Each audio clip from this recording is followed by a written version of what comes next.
Hello everyone, 2 weeks ago at the Volkswagen ID.5 GTX model year 2026 and I did a charging test and found out that the new 79 kilowatt hour battery has a new and better charging curve than the ID.4/5 GTX model year 2024, which I tested in 2024.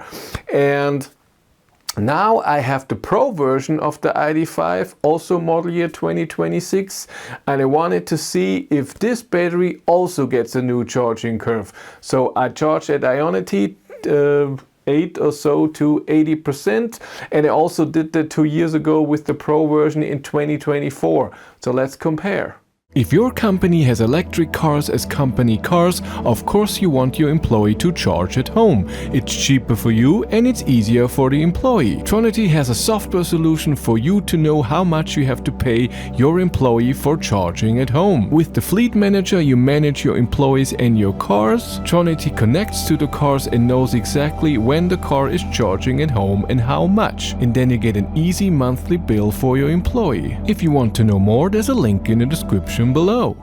And here we are, the IONITY screen, 8% goes right up to 135 kilowatt, and then slowly to 138, 39, but that's it.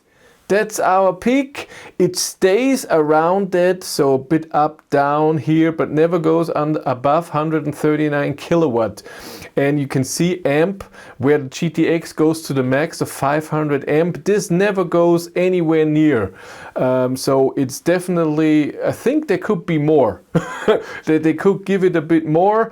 And now we're slowly going down already. The good thing here with this curve is, as in the same with 2024, is that above 100 kilowatt in the GTX we were already underneath 100 kilowatt now. But here it goes up to 70, let's see, now 74%, but then it goes down pretty fast. So at 80% we only have 70 kilowatt. And here we have the curve 8 to 80%, and as you can see till here, what is that, 55%, it stays very high and then goes slowly down, and then here at 70 something percent it goes down a bit faster. 10 to 80% took around 29 minutes, let's say 28 and a half minutes, something like this. That's okay, but not amazing. But now let's get to the comparison, and you see it right away here in red. We have the new 2026 Pro version, in blue we have the 2024, and they're basically the same. So no, it hasn't changed, which is very sad. Again, it never reached the 500 amp, the maximum that you see in a lot of other Volkswagen MEB platform cars. That's a bit sad. And in yellow in here I have the GTX of 2026, and look at that, till what is that, 50% the GTX is just above, and then it's just slightly under the others, and that's why it's just charging way better. The 2024 GTX version was already a bit better, but to 80% it was the same. It was, if you charge to 50%, then GTX was better. But now with the new battery, which also has more capacity, the charging curve is just better. It's sad that the Pro hasn't been improved. When we look at the times, both Pros 29 minutes, the GTX 27 minutes, 10 to 80%. And you can see that with the kilowatt hours charged over time as well. Again, in blue is the 2026 Pro, in red the 2024, and in yellow the GTX 2026. And where the Pro versions, both cars are almost exactly the same, for whatever reason, in the end, the Pro 2024 was a tiny bit better after 30 minutes, but the GTX after 5 minutes charges way more kilowatt hours into the battery, and that's just better.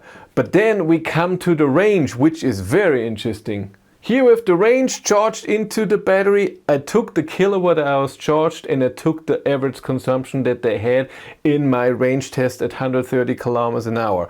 Where the Pro had 255 watt hours per kilometer, the GTX was a bit higher, but the road was also wet.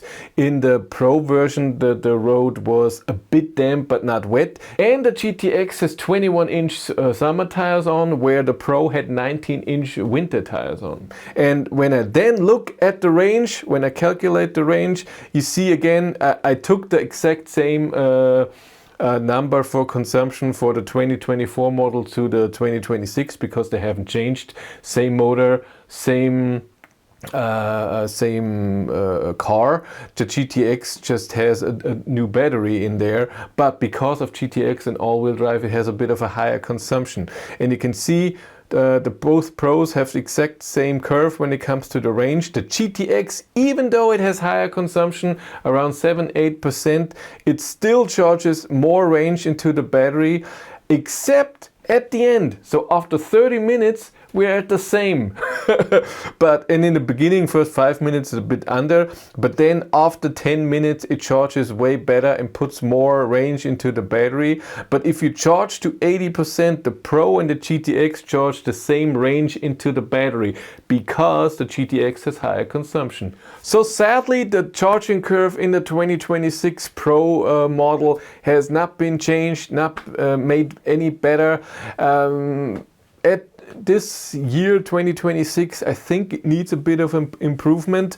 That would be nice, but also next year a new version of the ID.4 should come out. ID.5 will be kicked out, and hopefully then we get a new battery with a better charging curve than this. 139 peak is not amazing, and 29 minutes 10 to 80% also. It's not horrible, but there has been better stuff. If you want to follow me on Instagram, BatteryLife1, and if you want to support the channel, there's a Patreon link in the description below. And here on YouTube, there's also channel membership. And if you want to know what's happening behind the scenes, I have a third YouTube channel, Behind the Battery. But that's it for me. Thank you much for watching. Have a great day and take care. Bye.